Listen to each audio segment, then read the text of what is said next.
Silvergate, the favorite bank of companies in the cryptocurrency ecosystem, has declared bankruptcy following an outbreak caused by FTX that continues to spread and affect more and more companies and cryptocurrencies, potentially extending the crypto winter for much longer.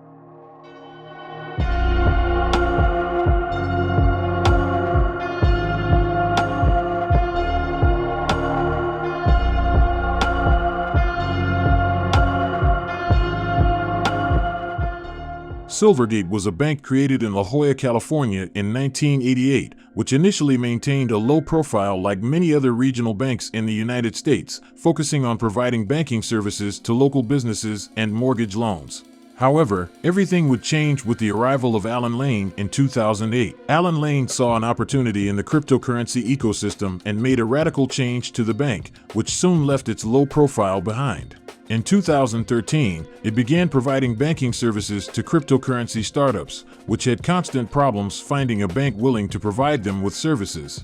Silvergate was the first bank to provide banking services to Coinbase in 2018 and became the backbone of the ecosystem created based on Bitcoin, becoming one of the main banks for fiat deposits of cryptocurrency exchanges. Thanks to low competition and the resistance of other traditional banks to provide these services, Silvergate was able to grow quickly and even leave behind its other business lines to focus on cryptocurrencies. And for this, it created a system called the Silvergate Exchange Network, or SEN, where it was possible to make transactions 24 hours a day, 7 days a week, in order to establish a bridge between the needs of cryptocurrency exchanges operating during this time and the banking sector, which has normal banking hours.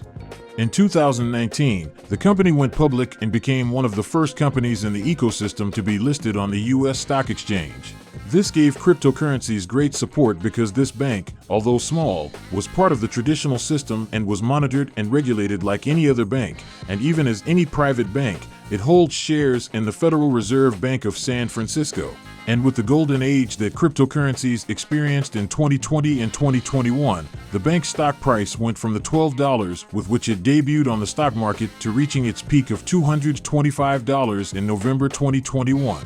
With money printing and many government subsidies ending up in exchanges, allowing cryptocurrencies to skyrocket, with dozens of services, companies, and varieties of crypto assets being born.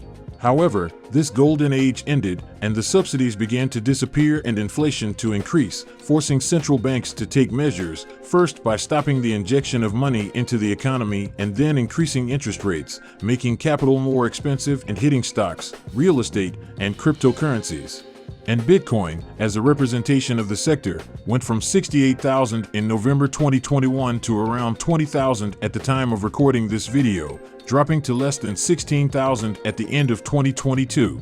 And as many of the companies that were created during this boom had no risk management whatsoever, and their business model seemed to be based on the assumption that cryptocurrencies would always rise, many began to go bankrupt. Lenders like BlockFi and Genesis, hedge funds like Three Arrows Capital, and stablecoins like Luna began to flood the headlines of the financial world, with the most notorious probably being the collapse of FTX. FTX had become one of the largest and most famous cryptocurrency exchanges in the world, even having an ad during the Super Bowl and having the approval of dozens of celebrities in its commercials. Accumulating a large amount of money, which of course would end up in deposits with Silvergate. This bank's business model mainly consisted of taking deposits in dollars from cryptocurrency exchanges and investing them in U.S. Treasury bonds, which, although they pay a very low rate, was a very low-risk strategy. Also, it lent money to sector companies that used their cryptocurrencies as collateral, but this was a small part of the business. And although this allowed it to generate stable income, most traditional banks, thanks to their diversification with mortgage loans, vehicle loans, credit cards, among others, achieve a higher return than that provided by U.S. Treasury bonds, and not necessarily assuming more risk, as Silvergate would soon discover.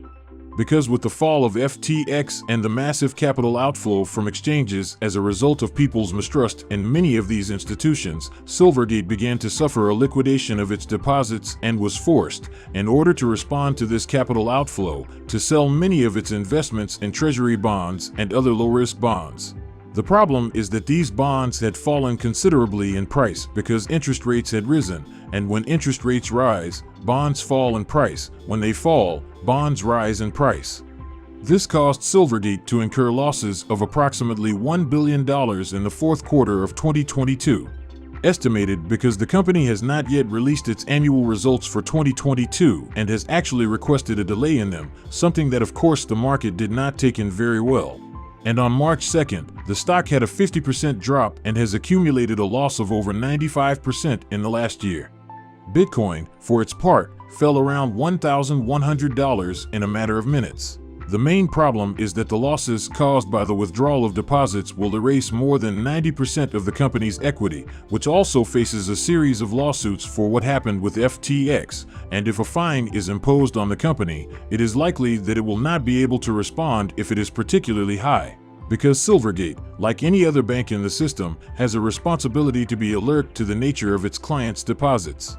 It is likely that when you receive a sum of money, especially a significant amount, you will have to show your bank that the funds have been obtained from legal sources. In the case of FTX, despite being one of Silvergate's main clients and having so many accounting and risk management problems, no alert was ever raised, and instead FTX was promoted, leading to accusations of complicity with the exchange and possible penalties. And before its liquidation, Silvergate announced the suspension of its SEN system, which would be equivalent to Apple suspending the sale of iPhones, making the outcome kind of obvious at the moment. But what will happen now that the bank has gone bankrupt? If the bank cannot account for all the deposits that have been placed with it, cryptocurrency exchanges and other companies that have their deposits with the bank could be affected, but this would only happen in an extreme case. The main effect will be on the ecosystem, which has slowly been losing some of its main participants, and attention is focused on what could happen to companies like Coinbase and Binance, where CEO Changpeng Zhao has anticipated difficult months for the company. And although this does not directly affect Bitcoin, its decline with this news and that of FTX reflects a loss of confidence by some investors in the future of this cryptocurrency.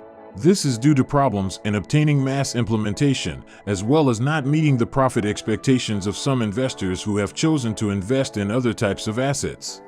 But in any case, the main problem for cryptocurrencies, beyond the bankruptcies of some institutions, is the end of the era of free money, which has been the origin of this crypto winter and, if nothing extraordinary happens, could continue for months or even years. Just as they appeared and had their best years when central banks were creating money at an accelerated rate, they are going through difficult times now that central banks are taking money out of the economy to combat the inflation they created.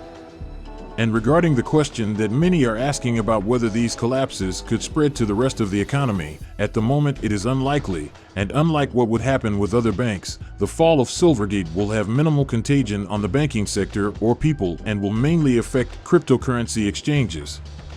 Any domino effect will be contained mainly within the ecosystem. At least, for now. If you liked this video, you might also find this one useful. Leave us a comment with your opinion on Bitcoin and cryptocurrencies in general, and remember to subscribe. See you next time.